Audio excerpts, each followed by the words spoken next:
Hey, welcome to the Kingdoms Podcast. My name is Luke and I host this with my buddy Matt Ma. And our goal is to empower you to discover how your faith impacts culture for God's kingdom. To do that, we're sitting down with different men and women from all kinds of disciplines to uncover how they, through their ambitions and vocational skill set, make a difference in the lives of those around them. And so if this is helpful to you, we'd love it if you could like it, share it, and subscribe. In the meantime, enjoy today's episode.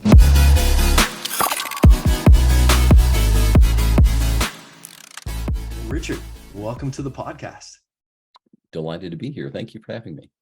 Well, it's really a privilege to have you on. I know there's a lot of listeners who are exploring and learning more and wondering about how they contribute to the space of what it looks like for them to use their abilities, resources, education, you name it, to serve people, especially in underdeveloped nations. And so you have just a wealth of wisdom and experience, I know, in that space. And I'm really excited for what you're going to share with us today about your work with the World Food Bank. But before I get ahead of myself on that front, I know that initially, Richard, you weren't in that space at all. You weren't thinking strategically about how to empower, smallhold farmers in Asia or Africa to be able to maximize their crop in a year. You were working quite successfully in the securities and trading industry. And so I'm intrigued to know you're going from a career where you're making good money, have a good reputation, established well, and you say, you know what, I'm going to do a hard pivot and step into conquering and tackling the huge issue of hunger in our world. What prompted you to make that change? Well, there's been several pivots in my life, and most of the time they happen is when I'm kind of slapped on the head, and I sit shocked at what's going on, and I listen for a few minutes, and I find that when I listen, God speaks. For me, this particular juncture, as George Bush would say, began from having watched a young woman sacrifice her child because she couldn't feed the child. Wow. And it was she knew she couldn't feed the whole family after a disaster, Typhoon Haiyan. Mm-hmm. And so she left a child in an abandoned building because she knew she didn't have food enough for all of them. And the thing that really struck me is you could tell that she had thought about it before. It was almost systematic. It was an algorithm she had figured in her brain before, knowing that if things got bad, this is what we do: step A, step B, step C. And we don't often think, I grew up in the South, and on occasion, my mother wasn't abusive. Let me qualify it by saying that. But on occasion, she would say, look, I know how to make you and I can make more of you. So don't push don't push the limits here. And, but teasing. But in the most desperate of times, in places like sub-Saharan Africa, children are expendable. Mm-hmm. And when all things are amiss and food is in short supply, if the mother and father can't work or they're non-existent, the children will die for sure. It's easier to let the children go without food and to feed mom and dad, so that mom and dad at least have a chance to go find food the next day to save the remaining children. But you have to save the strongest. And so oftentimes the children are the last to eat, where you and I would think if there's only a little bit left in the house, we would feed it to our kids. But we come from a different space. Yeah. And when that hit me, when I really realized that in this world today, people have to make that decision, and it's not needed. There's enough food to feed the entirety of the planet today. There's an abundance, in fact. Yet people go without food. Having seen that one event, I came home and spoke to my wife and said, I think that this is something we need to fix. And my background prior as a trader was in the area of arbitrage, which is really a fancy way of saying identifying inefficiencies in markets and taking advantage of those inefficiencies. And the problem we have now is actually an arbitrage. It's an inefficiency between the sourcing of food and the distribution of food. So that was the catalyst. Wow. And that was in 2015, am I right? That was Typhoon Haiyan really was in, I think, 2013. Okay. And we started doing a number of things domestically. And then we started in 2015, we launched the World Food Bank to do global. Yeah. Right. Wow. So a heartbreaking experience that compelled you to this place of saying, I want to do whatever I can to serve the hungry. Yeah. That is, wow. That's sobering and super compelling at the same time. Well, I know, Richard, you touched on this a moment ago in talking about your background in trading. And I know you've written about conquering hunger by promoting systems that are market driven and regenerative and sustainable. And so for people who are listening in and saying, hey, this sounds good. I want to be a part of understanding what it is to conquer hunger in the world. But if I'm honest with you, it seems impossible. Can you unpack what that looks like, what that strategy that you started to develop looks like for meeting that very real need in the world? Yeah, I'd be delighted. I coming from a math background and being a kind of a math person at heart, the problem of hunger and this arbitrage that we're talking about really is a math problem.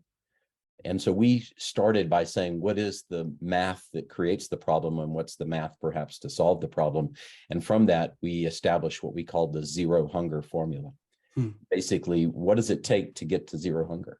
Yeah. And the answer is it's not a simple solution per se, but the model is something that no one really uses, which was kind of frustrating.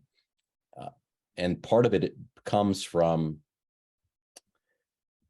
what we would do as a body of believers. We see a challenge and we want to solve that problem today. But we oftentimes don't plan far enough in advance to solve the problem for tomorrow. And I'll give you an example. If I asked you to donate $1,000 to the hurricane that's going to hit next year, most people would say, call me when it hits and I'll write that check. But we actually need to make the food today and have it pre-stored strategically in advance. And if we do that, we can actually pay a third of the cost for the food. And that includes the cost of storage, preparing it, and we can make sure the food is there within 12 hours. If we wait until the disaster occurs, we all of a sudden throw on all of the challenges of logistics, sourcing, producing. And food, when you produce meals, they don't just come together. It takes bringing all the ingredients together and packaging it and processing it and putting it together and then managing the distribution and logistics. And distribution and logistics is not built for disaster response. It's built for US Foods and Cisco to take food to where it needs to be. And so when you start breaking down each of the components about when someone's after a disaster or hunger that's chronic in parts of the world, it's a systematic problem. It's a logistics issue. It's a sourcing of food issue. It's a storing during bad times issue. It's a buying when prices are low and selling when prices are high problem to reduce volatility. It's making sure that the agriculture is regenerative so that we're using the combination of things that God gave us. And he says in Psalm 104, you cause the grass to grow for the livestock and plants for man to cultivate, that he may bring forth food from the earth. We need those cows and chickens and goats roaming the pastures. We need people harvesting and storing, and we need people allowing others to glean from that. And there's some great messages on gleaning. Leviticus 19 talks about that as well, where you don't just reap what you do for yourself, but you actually leave some of that for others to glean. And that's a message that we can also take into storing food for the times when it's needed for others that are not necessarily our own families, but for the body as a whole. I wonder, I'd love to zero in on that with you, Richard, because correct me if I'm wrong, but in preparing for this interview, I read about relief containers. Is that right? That can be developed and placed in contexts where there's a likelihood, maybe a greater propensity towards hurricanes, earthquakes, things like that. Could you talk a bit about that? Because I thought that was an incredible concept and a really practical idea. Certainly, certainly. So I was a paramedic all through college and after, and used to work in disaster response areas in a number of countries. And we used to see that challenge where we would go after a disaster, and the people that weren't suffering from the disaster were suffering from the lack of food and clean water. And in some instances, they would have food, but if there wasn't clean water, the food would go right through them because of the contaminated water. So there's a need for both food and water in those environments, and we have the ability to buy that food and water, dry it and bag it and store it. And there's technologies now that allow us to take dried foods, complete meals, pasta primavera, chicken cacciatore, what have you, to take those meals, dry them, and store them in bags that will allow for a 20+ year shelf life. Wow.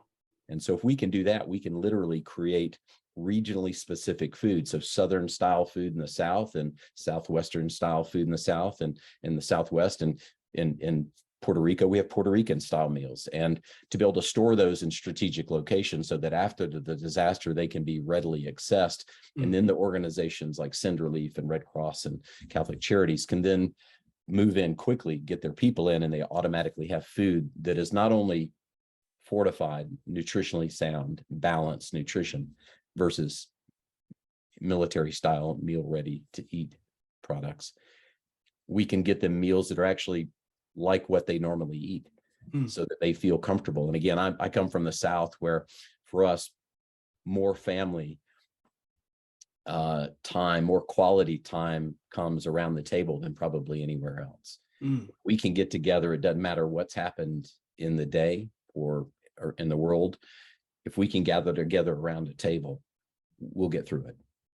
And so food becomes kind of a comforting piece as well as core nutrition. And that allows us to make food that people want to eat, store it strategically in 40-foot containers. And by drying it, there's no water, there's no bacteria, no fungus, and what have you to degrade it. So you can build these networks of stored food. So that's what we did. And we started out with 1 million meals, and we continue to try to do that. And we've been working for almost a decade to make it a standard of what FEMA does. And it hasn't gotten there yet. But what we're hoping is that through partner churches, we'll establish this network around the country and eventually around the globe. Yeah. Excellent. Excellent.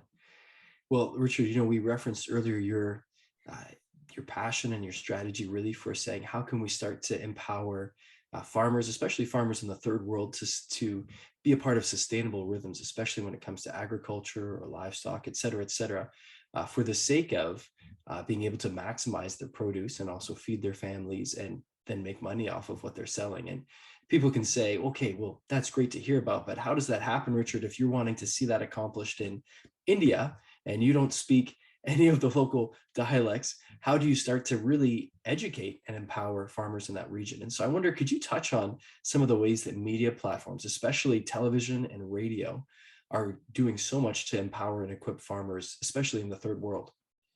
Certainly. Yeah, it was a bit of a shock to us to find. And again, it's one of those times where the Lord just kind of revealed it. And we said, wow, this is amazing. And when we started walking it out and delving in deeper, we realized that media could be the great catalyst that we needed. And so we pivoted from doing what we had done before, which was model farms. So we would have a 5,000-acre farm and train 9,000 or 10,000 farmers per year. And about 25 or 27% of those would actually adopt the specific practices that we taught. And those were regenerative models, building strong soil biomes and organic fertilizers and proper seed placement and seed selection and proper harvest technique and drying and bagging and all those things. And it's complex, but it's not, but it can be done, right? It's just an ordering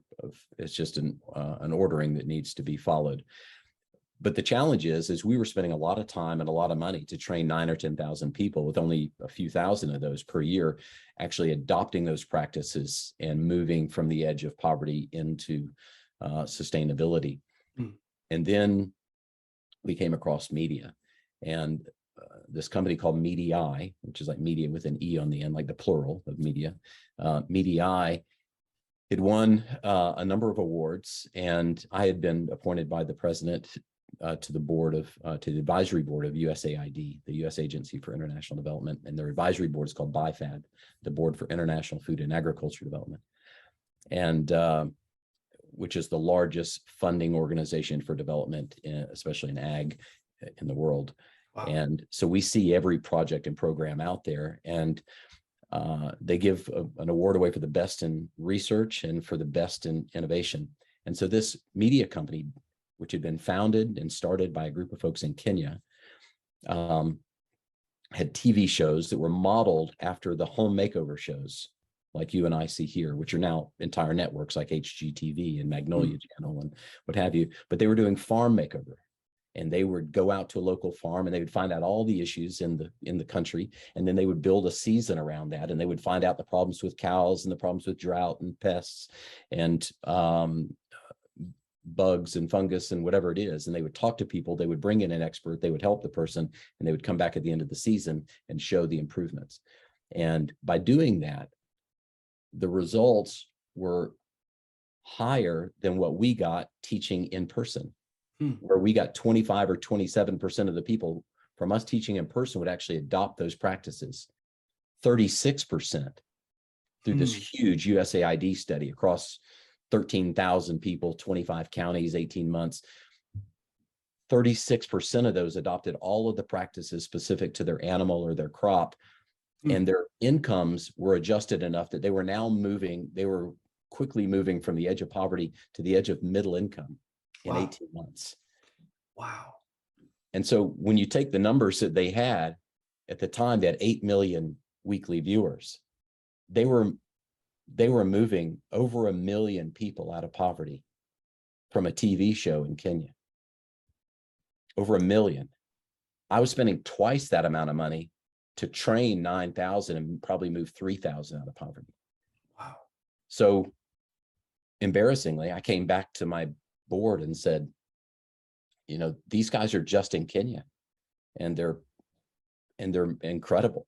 And they had figured out the secret. And I think part of it is that many of us in the NGO world and nonprofit space, we focus on a single thing, kind of going back to what we we're talking about in systems. We focus on feeding people. We focus on helping people to grow better corn. We focus on, but we don't do all of the system, which is, you know, teaching people to prepare soil better, to select seeds, to do, because it takes so much time and effort to do that. But a TV show does it effectively because it does it every single week and you can reach millions of people. So when you go to Bangladesh, when you go to the outer reaches of Kenya, to the Maasai warriors, they actually have TVs. What's interesting is we also found out that people are going, well, don't those folks not have TVs? For one thing, it shows on TV and then an hour later it's on radio in all the local languages as well. Right. But we also found out that where you and I, we know from biblical teaching that, you know, we're called to serve the least of these. And so we go to help the smallest farmer, the one with 1 acre.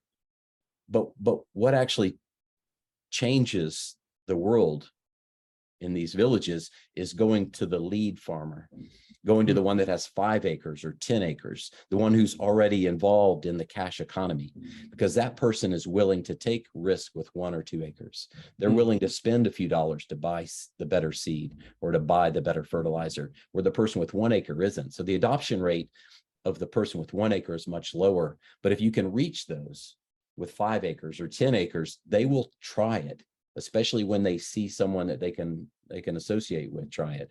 And then the world changes, because once I see you do it and you have 10 acres and I have 2, next season I'll try it because I saw you do it.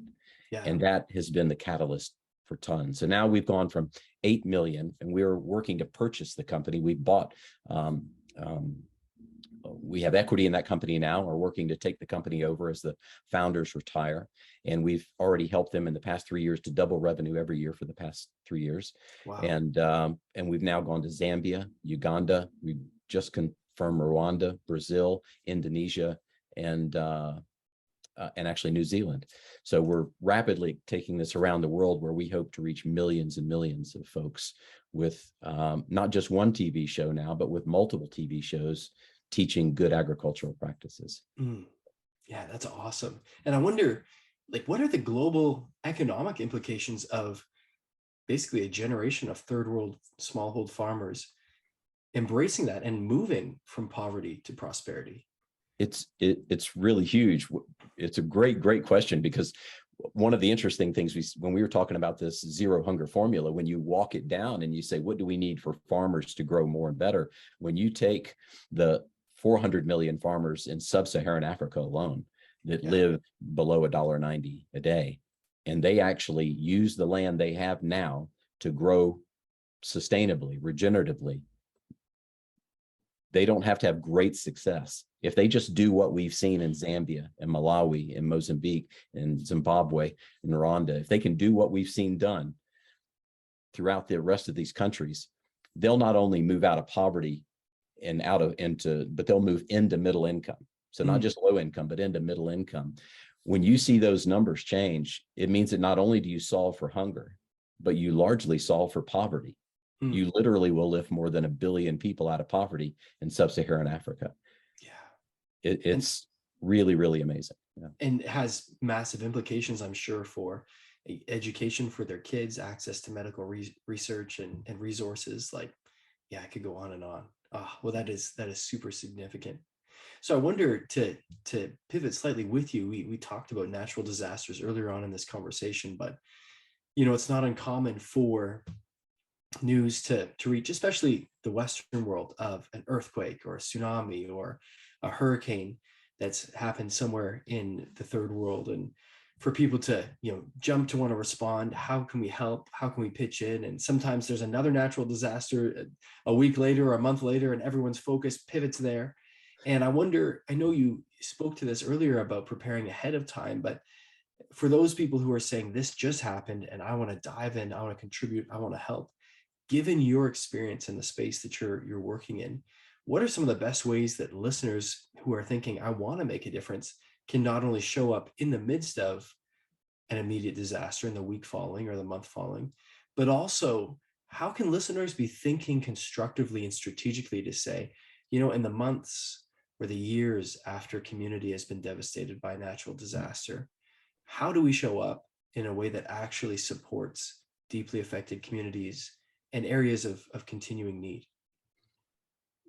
There's and the needs vary, right, depending on where the community is. Those that are coastal often have to rebuild their homes. We just got back from responding in Kentucky, where the floods went across 5 counties, affected tens of thousands of people. 40 people had died at the time we got there. Hundreds more were missing. And you had folks that had lived in those homes for 100 years, literally. Multiple generations of homes had long time been paid for. And many of the folks were elderly, and now their homes were completely lost. So there's a need to go into those communities and help them to rebuild their homes. There's a need to come in and partner with organizations that do that kind of thing, with the Habitats for Humanity and the home building organizations, with groups like Cinder Leaf that come in and tear out the damage before it gets moldy, so that they can at least come in and put in new sheetrock and rebuild the house if there's a chance that they can do it that way. So depending on what the need is, there are different organizations that focus on that. For us, we set up a foundation called the World Food Bank Foundation, which is like WFBfoundation.org, as a shameless plug. But we try to build networks of food and water to be stored around. And quite frankly, 80% of that food goes to serve those people after that disaster's happened, but 20% goes to feed the people that are serving them.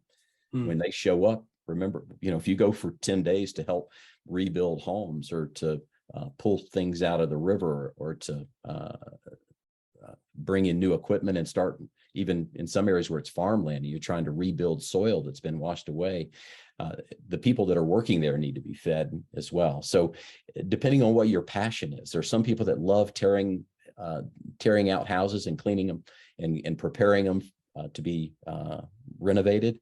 There are folks that love water systems and water purification things, and there are people that love gathering clothes together. And for example, they didn't need any clothes in Kentucky. They had enough supply, but they were desperate for shoes. And everyone's shoes were so wet they couldn't get new shoes. And so it depends on what the problem is. What we try to do at World Food Bank Foundation side is people sign up and get our newsletters. We'll send out a notice saying, hey, there's a need for this. If you're in the area or you want to help, here are the organizations, and we'll plug people into those other organizations. So we love to have people sign up just to be part of it. And of course, those who like delivering food or making food or what have you, that's something that can be done as well. One of the things that we think is going to happen over the next decade is that we're going to get back to the 1800s, where you have community gardens and people have their own small food garden out back. And it used to be, and I grew up in the South, where I remember my mother going with everybody from church, and they would get together in the spring and the summer and the fall 3 or 4 times a year. And they would get together and bring their extra fruits and vegetables, and they would do jarring and canning, and they would take extras and they would trade it with one another. And then they would take some of it and put it in a food pantry for people that needed it. I think we're going to get back to the point that rather than just going to the grocery store and buying canned stuff, we're going to actually produce more of it on our own. And when people have a natural disaster, oftentimes the soil is destroyed as well. I think we're going to have people that are going to come in and start rebuilding farms, and even if it's backyard gardens. But there's something powerful about doing things like that in community, because you take something that's been destroyed and you watch something grow out of it. And you pour your own sweat equity into the adventure as well.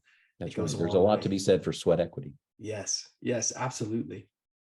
I wonder, Richard, in hearing all this, it's really significant, and it's inspiring, really, given the strategy, the thought, the intentionality that you've put to seeing people in needy places overcome hunger. And I wonder, could you speak to the way in which your faith specifically informs these efforts with the World Food Bank? Sure. Well, my last name is Lackey, which means servant. So I was, from birth, I knew kind of my place, I think. But I've always had this calling to serve other people from the time I graduated early from high school and was a paramedic, like I said, and I just loved, for selfish reasons, I just get something extra out of helping folks in that way. And as I learn more about God's calling for us, and I go from understanding the principles of my own salvation through Christ, and I know that I'm not saved by I'm saved by grace and not by works, but works are a model of my heart for Him. And through that, as you read more and more, you get to places like Leviticus and Numbers that are oftentimes confusing. And when you start realizing what God's called us to be, that we were originally set up to live in the Garden of Eden and we messed it up, but the Garden of Eden is the model. And we can rebuild soils, and we can, I grew up learning all of those models for those farming and agricultural analogies as analogies for life, but they're actually they actually work for farming as well. But I think the thing for me, which let me take a step back and say it this way. I'm not really great at anything. I'm good at a few things, but I'm not really great at anything. I think God has gifted me in a number of different ways, and I don't know that I'm the best user of those gifts. I don't know that I'm the best catalyst of those gifts.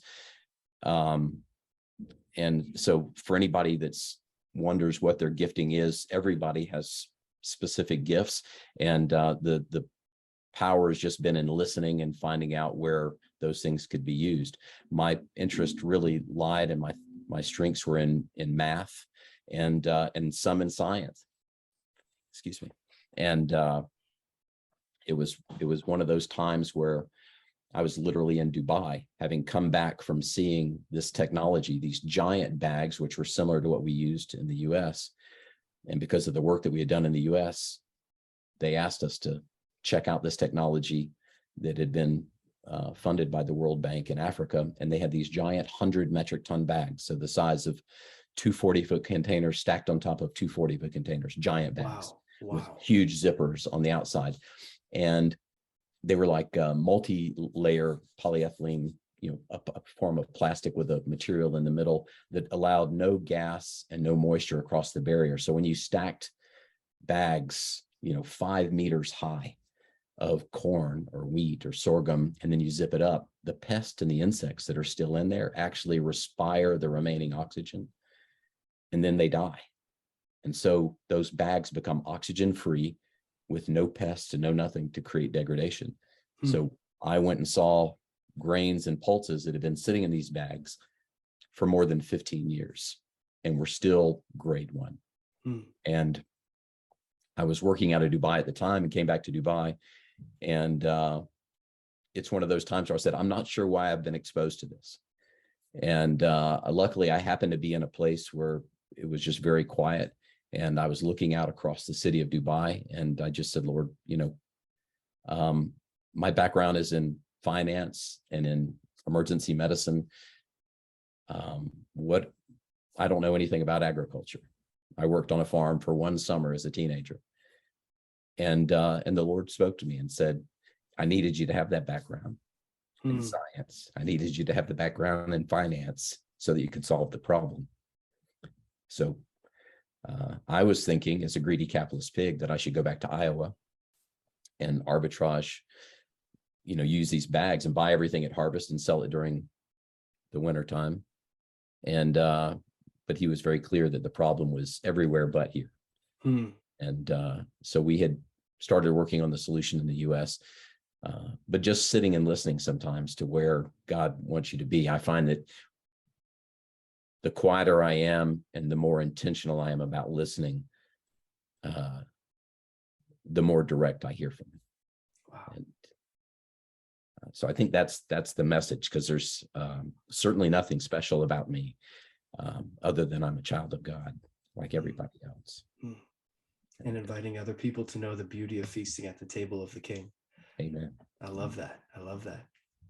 A quote I heard from something you shared in a video back in 2021 is something I want to read for our listeners in a second. Really with an eye, Richard, towards you speaking into those who are listening and helping them consider how they might best use their lives to make a difference in the world. And you said this: I've been a warrior and a healer. I found that there's nothing more powerful on this planet than a person who leverages their unique gifts from God and gathers them together with many others who have knowledge garnered from the success and failures of their own lives into a collective wisdom and then set out to change the world.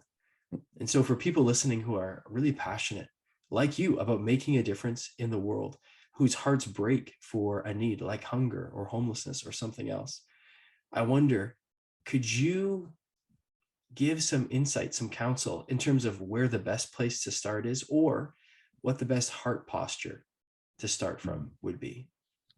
That's a good way to frame it, because the heart posture is probably the framing of everything else. There's an old phrase, some say it's Swahili, but it could be from anywhere in Africa, that it says that if you want to go fast, go alone. If you want to go far, go together. And I was in martial arts for many years, and I was a competitive martial artist. And I found that when I did things on my own, when I was individually fighting for, when I had a very clear target in front of me, I could knock it out. And I liked doing things that way. I liked taking on the extra weight and putting it in front of me and knocking it out. But at the end of the day, I only solved one small problem, and I was exhausted and beat up. And I realized that in most everything else in life, we need to gather together people. We need to create community, and we need to work in community, not just gather together for ourselves in community, but we gather together for him in community. And if people will think about what it is that they're called to and research it, I'm not sure that we need any more nonprofits, quite frankly. We created the World Food Bank Foundation to fill the gap for other organizations. And we oftentimes support other organizations that are out there to make them either more time efficient or money efficient so that we're not wasting either. But there's somewhere out there for everybody, I think. And if there is a new system that's needed, systems are oftentimes complex, even though oftentimes they're not complicated. But anytime you're working on building a system together, it can hardly be done alone. It needs to be done with others. So sharing with others what you feel called to do, whether that's in your own small group or in your community, God puts the people in front of you that you need. Always. Yeah. Man, well, and just one look through the World Food Bank's website and the different core people on the board and on that team around you speaks volumes to that reality. But thank you for that wisdom. Well, I guess a wisdom proverb from the continent of Africa. I wonder, Richard, for people that are listening and saying, we'd love to learn more about Richard and the work that he does with the World Food Bank. We'd love to get involved. We'd love to explore different online and social media platforms where we can encounter and interact with the World Food Bank and their work around the world. What would you point us to learn more? Thank you. Our foundation is World Food Bank Foundation, is easily accessed through WFB, World Food Bank, WFBfoundation.org. Okay. And we're looking for individuals, but we're also looking for companies. We really would love to find more companies that want to be partners, where when there is a need, when there's a tragedy, a disaster, whether it's a fire or a flood, we can reach out and that company may want to participate. So not just in donating monthly or quarterly or what have you, or holding a fundraiser, but where they can participate. And we find that this builds community like nothing else. Rather than just writing a check, being able to participate. And it may only be once or twice a year, but it's a great way to build community. And it's a great way for the people that are called God's people, that want us, that know that we're called to serve, can gather together. And for those who are not in the body of Christ, it's a great way to invite them to participate so they can join, because everyone has a heart of service. But it's an opportunity for us to reach out and to touch other people, and it becomes missional. So I think that's a great way. If you want to find out about the work that we do with media, Mediae, MEDIAE.org is the place. And we're always looking for additional partners for Mediae as we expand that around the globe as well. And you can also find me on LinkedIn, Richard Lackey. I don't know how many Richard Lackeys are on LinkedIn. I know there's at least one more, and he's considerably younger and better looking than I am. So you should be able to discern. Fair enough. And my guess would be on social media as well. Instagram and Facebook, the World Food Bank has accounts there that people could explore. Excellent. That's awesome. Absolutely. Yeah, please follow us there as well. Thank you. Well, Richard, thank you for taking this time to share about your work. And thank you for the great work you're doing, and just for the courage to say yes to God redirecting your life into a space that is literally touching millions of lives. And thank you for sharing what you're doing with our listeners today. Oh, thank you very much. I appreciate the opportunity. I'm humbled to be here.